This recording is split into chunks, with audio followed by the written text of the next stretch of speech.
لە سنووری قەزای کۆیە ڕێژەی توشبووان بە ڤایرۆسی کۆرۆنا لە هەڵکشاندایە بۆ مەبەستەش لیژنەی باڵای ڕوبەڕووبوونەوەی ڤایرۆسی کۆرۆنا بە سەرپەرشتی قایمقامی قەزاکە کۆبوونەوە و لە پێناو سەلامەتی هاوڵاتیان چەندین ڕێنمایی خۆپارێزی و بڕیاری گرنگیاندا.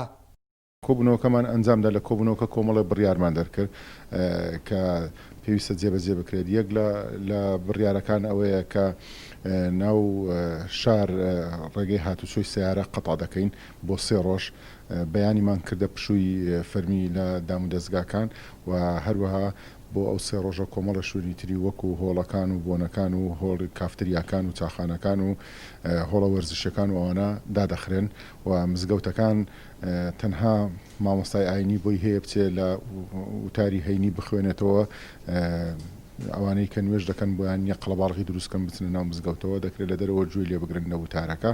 بەڕێوەبەری گشتی تەندروستی کۆیە ڕایگەیاند ئێستا نەخۆشخانەی شەهید دکتۆر خالید تایبەت کراوە بە توشبووانی ڤایرۆسی کۆڤید-19 و داواکاریش بوو هاوڵاتیان ڕێنماییە خۆپارێزیەکان جێبەجێ بکەن.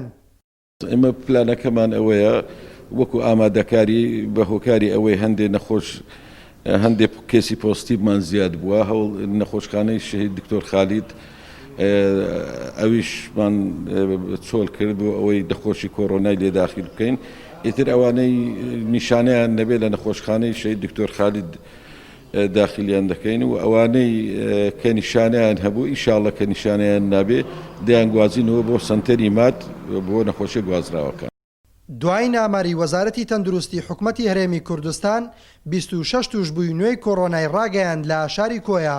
کۆی توشبووانی سنوورەکەش بەو ڕێژەیە گەیشتا 31 کەس و بەوتەی بەرپرسانی تەندروستیش چاوەڕوان دەکرێت ڕێژەکە زیاتر بەرز ببێتەوە. کاروان نازم گەلی کوردستان قەزای کۆیە.